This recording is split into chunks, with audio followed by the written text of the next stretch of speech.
ಆತ್ಮೇರೆ ನಮಸ್ಕಾರ. ಶರಣು ಶರಣಾರ್ಥಿ.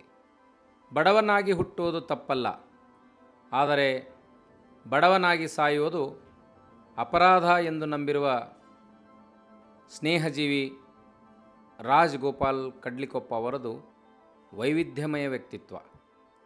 ಕಲಾ ಮಹಾವಿದ್ಯಾಲಯದ ಪ್ರಾಧ್ಯಾಪಕರಾಗಿ ಪ್ರಾಚಾರ್ಯರಾಗಿ ಸೇವೆ ಸಲ್ಲಿಸಿ ನಿವೃತ್ತಿಯಾದದ್ದು ಅವರ ವೃತ್ತಿ ಬದುಕು. ಆದರೆ ಪ್ರವೃತ್ತಿಯಿಂದ ಕಡ್ಲಿಕೊಪ್ಪ ಅವರು ಬಹುಮುಖ ಪ್ರತಿಭೆ, ಚೈತನ್ಯಶೀಲ ಉದ್ಯಮಿ. ಗದುಗಿನ ಜಗದ್ಗುರು ತೋಂಟದಾರ್ಯ ಮಠ, ಶಿವಾನಂದ ಮಠಗಳ ಜೊತೆಗೆ ನಿರಂತರ ಸಂಪರ್ಕ. ತಮ್ಮ ಜಾತ್ಯತೀತ ನಿಲುವಿನ ಒಡನಾಟದ ಮೂಲಕ ಸಮಾಜಮುಖಿಯಾಗಿ ಗುರುತಿಸಿಕೊಂಡವರು. ಒಬ್ಬ ಉದ್ಯಮಿಯಾಗಿ, ಕೃಷಿಕರಾಗಿ, ಸಮಾಜೋದ್ಧಾರದ ಚಿಂತನೆಗಳ ಮೂಲಕ ಹೆಸರು ಮಾಡಲು ಕಾರಣ ನಿರಂತರ ಪರಿಶ್ರಮ, ಹೋರಾಟ. ಬಾಲ್ಯದಲ್ಲಿ ಅವರು ಅನುಭವಿಸಿದ ಬಡತನ, ಅದಕ್ಕೆ ಪೂರಕವಾಗಿ ಕೆಲಸ ಮಾಡಿದ ರೀತಿ ಇಂದು ಈ ಅದ್ಭುತ ವ್ಯಕ್ತಿತ್ವ ನಿರ್ಮಾಣಕ್ಕೆ ಕಾರಣವಾಗಿದೆ.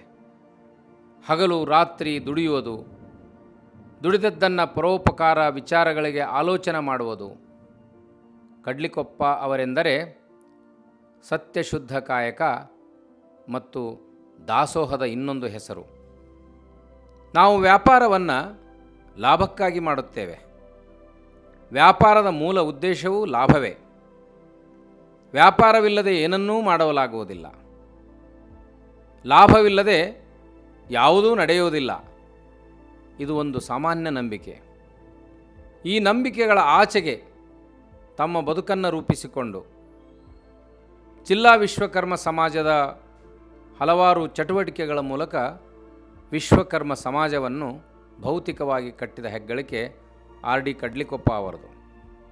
ವಿಶ್ವಕರ್ಮ ಸಮಾಜದ ವಿಶ್ವಕರ್ಮ ಭವನ, ಶಿಕ್ಷಣ ಸಂಸ್ಥೆ, ಸಾಂಸ್ಕೃತಿಕ ಸಂಘ, ವಿವಿಧ ಉದ್ದೇಶಗಳ ಸಂಘ ಸಂಸ್ಥೆ, ಆರ್ಥಿಕ ನೆರವಿನ ಸಂಸ್ಥೆ, ಹೀಗೆ ಒಂದು ದಶಕದಲ್ಲಿ 10 ಸಂಸ್ಥೆಗಳನ್ನು ಹುಟ್ಟುಹಾಕುವುದರ ಮೂಲಕ ವೈವಿಧ್ಯಮಯವಾಗಿ ಬಾನೆತ್ತರಕ್ಕೆ ಬೆಳೆದ ಆರ್ ಡಿ ಕಡ್ಲಿಕೊಪ್ಪ ಅವರಿಗೆ ಈಗ 65ರ ಸಂಭ್ರಮ.